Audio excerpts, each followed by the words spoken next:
안녕하세요. 이번 주는 구약 성경 개요로 돌아가서 에스더기를 함께 살펴보고자 합니다. 먼저 에스더기의 역사적인 배경을 살펴보겠습니다. 에스더기는 페르시아 제국을 다스렸던 아하수에로 왕 시대를 배경으로 하고 있습니다.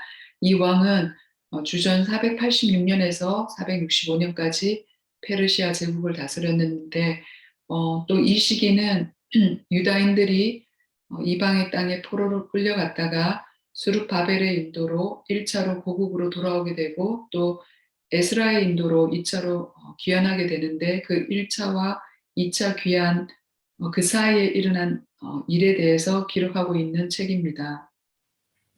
이방의 땅 페르시아에서 소수민족으로 살아가던 유다 사람들이 하만이라는 사람의 음모 때문에 모두 죽임을 당하게 되는 그런 위기에 처했는데 그 죽임을 당하기 직전에 극적으로 구원받는 것을 기록하고 있는 책입니다. 그러면 이 에스더기의 주요 인물들을 한번 살펴보겠습니다. 먼저 에스더입니다. 에스더는 이 책의 제목이기도 하죠. 에스더는 이방의 땅 페르시아에서 살아가던 베냐민 지파에 속한 유다 사람입니다. 아하수에로 왕이 이제 잔치를 베풀고 나서 자신의 왕비인 그 와스디 왕후를 그 사람의 아름다움을 사람들에게 자랑하고 싶어서 불렀을 때 그가 나오지 않자 분노하여서 그 와스디 왕후를 폐위하고 새로운 왕후를 뽑게 되는데 그때 왕후가 되는 사람이 에스더입니다. 하만이 유다인을 모두 죽이려고 했을 때 그의 사촌이었던 모르드게와 함께 유다인들이 극적으로 구함을 받는데 쓰임을 받는 그런 사람입니다. 그 다음으로는 모르드게인데요. 에스더기에 의하면 모르드게는 베냐민 지파 사람으로 이스라엘의 첫 번째 왕인 그 사울의 아버지 기스의 후손이라고 이렇게 적혀 있습니다. 그것이 에스더 2장 5절에 나오고 있습니다. 그래서 모르드게는 일찍 부모를 여의었던 사촌 여동생인 그 에스더를 길러주었고 또 모르드게는 에스더기에 의하면 페르시아 제국의 수도인 수산에 있는 대궐에서 일하고 있었습니다. 그 다음에는 하만이 나옵니다. 에스더기는 하만에 대해서 이렇게 소개하고 있습니다. 아각 사람 함무다다의 아들 하만 이렇게 3장 1절에 나오고 아각 사람 함무다다의 아들 유다 사람의 원수 하만 이렇게 3장 10절에 소개되어 있는데 아각은 원래 아말렉 족속의 왕들을 부르는 칭호입니다. 그래서 이러한 구절들을 통하여서 에스더기는 하만이 아말렉 왕족의 후손이라는 것을 강조하고 있습니다. 사무엘기상 15장에도 보면은 하나님이 이제 아말렉과의 전쟁 이후에 모든 아말렉 사람들과 그 재산들을 모두 없애라고 하였는데 사울이 죽이지 않고 생포했던 아말렉 족속의 왕 아각이라는 사람이 나옵니다. 이렇게 이제 에스더기의 중요한 구도 중에 하나가 모르드게와 하만 사이의 갈등인데요. 하만은 그 당시 아하수에로 왕에 의해서 가장 최고의 자리에 올라가 있던 사람인데 그래서 왕이 이 사람이 궁궐에 올 때마다 모든 사람이 엎드려 절하라고 하였습니다. 하지만 모르드게만은 그에게 절하지 않았고 그래서 하만의 미움을 받게 되고 그러한 이제 갈등이 계속 에스더기에 나오고 있는데 이렇게 이 두 사람의 갈등에 대해서 에스더기는 이러한 하만과 모르드게의 그 조상이 누구인지 이렇게 밝혀주는 구절을 이제 포함하고 있기 때문에 사울의 후손인 모르드게와 아각의 후손인 하만 사이의 갈등이라는 것으로 이렇게 보여줍니다.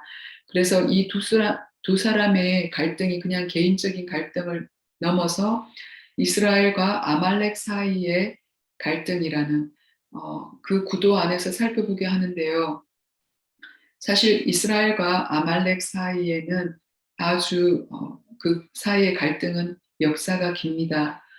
특별히 출애굽기 17장에 나오듯이 아말렉은 이제 막 이집트에서 나오던 이스라엘을 공격하게 되고 또 하나님은 그런 아말렉을 치라고 하십니다. 왜냐하면 하나님의 백성인 이스라엘이 가장 약하 있던 그 시절에 공격한 족속이 아말렉 그 백성인데요. 특별히 신명기 25장 17절에서 19절에 의하면 이렇게 나와 있습니다. 당신들이 이집트에서 나오던 길에 아말렉 사람이 당신들에게 한 일을 기억하십시오. 그들은 당신들이 피곤하고 지쳤을 때에 길에서 당신들을 만나 당신들 뒤에 처진 사람들을 모조리 쳐 죽였습니다. 그들은 하나님을 두려워할 줄 모르는 자들입니다.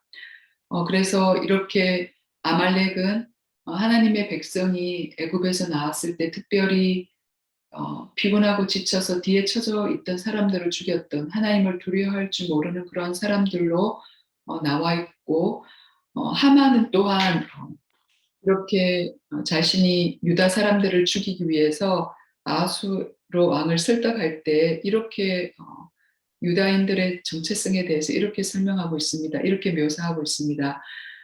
그들은 자기들끼리만 모여서 삽니다. 그들의 법은 다른 어떤 백성들의 법과도 다릅니다. 더욱이 그들은 임금님의 법도 지키지 않습니다.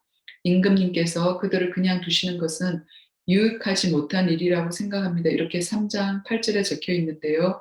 이렇게 하만은 유다 사람들에 대해서 그 유다 사람들이 하나님의 백성으로서 그 하나 어디에 있든지 하나님의 법에 따라서 하는 사람이라는 것을 알았고 또 그렇게 특별히 모르드게가 자신에 대해서 존경하지 않고 그런 절을 하지 않는 것에 대한 이렇게 분노가 있었기 때문에 이런 음모를 꾸미게 되는데 이렇게 해서 에스더기는 모르드게와 이 하만의 대결 구도를 그냥 두 사람의 대결이 아니라 이스라엘과 아말렉 사이의 그 오래된 갈등의 연장선에 있는 것으로 이렇게 저희들에게 보여주고 있습니다.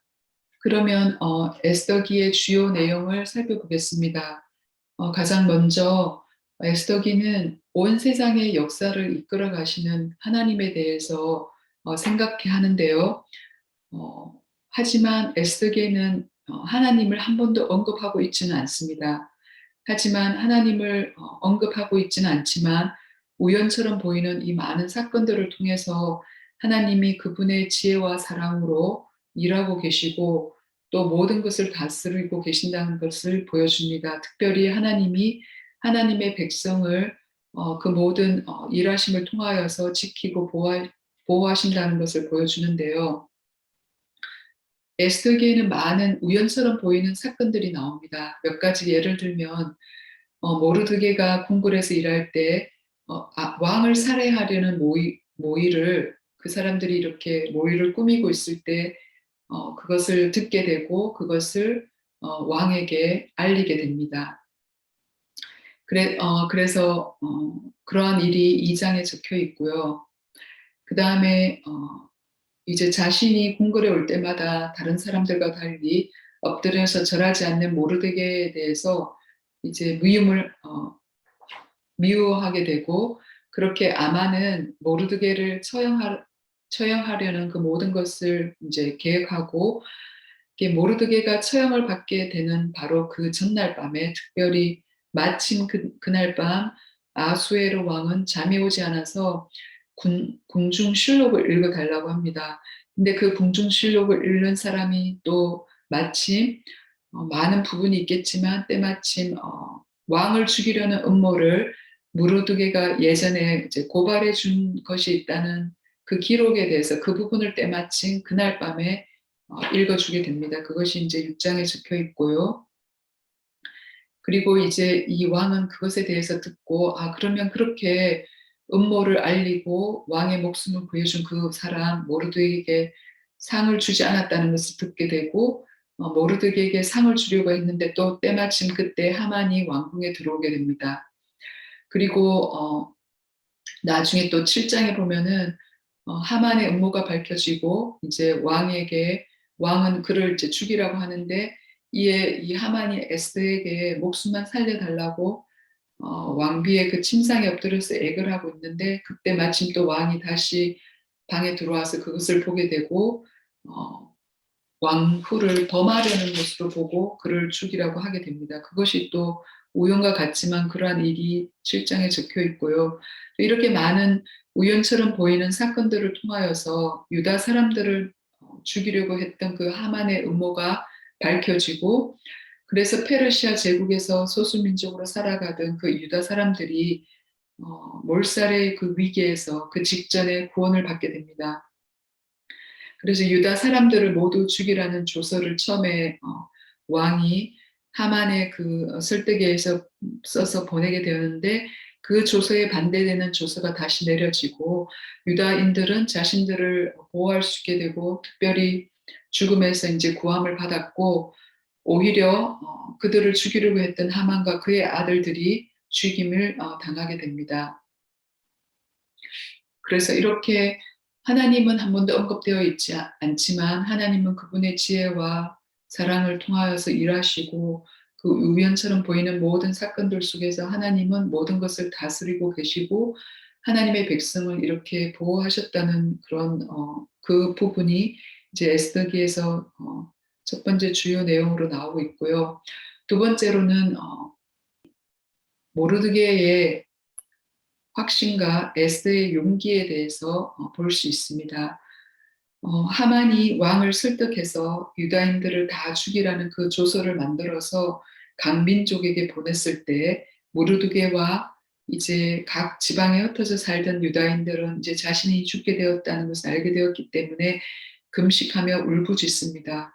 특별히 모르드게는 이러한 상황 속에서 어떠한 것을 통해서라도 마침내 유다 사람들이 구원을 받고 살아날 것이라는 것을 확신하는데요. 그래서 궁궐에 있던 왕후인 에스더에게 왕에게 나아가서 일하라는 것을 이렇게 왕에게 나아가서 이 모든 상황을 알리고 이스라엘 백성이 유다 사람들이 자비를 있게 되게 말하라고 합니다. 하지만 그 당시 법으로 페르시아 법에 의하면 왕의 요청 없이 나아가는 것은 사형을 받을 수 있는 그러한 일이기 때문에 에스더가 주저할 때 모르드게는 이렇게 말합니다. 유다 사람들은 다른 곳에서라도 도움을 얻어서 마침내는 구원을 받고 살아날 것이다. 그렇지만 이제 에스더가 왕으로 지금 그 왕에 가까이에 있기 때문에 이때를 위하여 그 곳에 있다는 건지 누가 아냐고 이때에 그렇게 결례를 위하여 일하라고 이렇게 말해줍니다. 이에 이제 이렇게 에스더에게 왕에게 나아가서 유다 사람들을 살려달라고 탄원하도록 이렇게 모르드게가 말했을 때 에스더는 이제 이것은 굉장히 왕이 부르지도 않았는데 나가는 것은 죽임을 당할 수 있는 그런 일이었지만 에스더도 이렇게 대답합니다. 내가 임금님께 나아가겠습니다. 그러다가 죽으면 죽으렵니다. 라고 이게 4장 16절에 적혀 있는데 그렇게 말하고 사흘 동안 금식한 후에 용기 있게 왕에게 나아갑니다. 그래서 이를 통하여서 하나님은 유다 사람들을 멸절의 위기에서 구원해 주십니다. 이렇게 하나님의 그 모든 지혜와 사랑으로 일하고 계시면서 모든 것을 다스리고 계시는 하나님과 또 이렇게 하나님 앞에서 그 하나님의 구원하심을 믿고 나아갔을 때 모르드게와 에스더가 그렇게 용기 있게 행하였을 때 하나님께서는 일하셔서 어, 그 죽임을 당하기 직전에 놓여 있던 그 페르시아 제국의 각 지역에 살고 있던 유다인들 모두의 목숨을 이렇게 구해 주셨습니다. 그렇게 그런 기적적인 유다 사람들의 구원의 이야기가 적혀 있는 에스더기를 이번 주에는 함께 살펴보았습니다.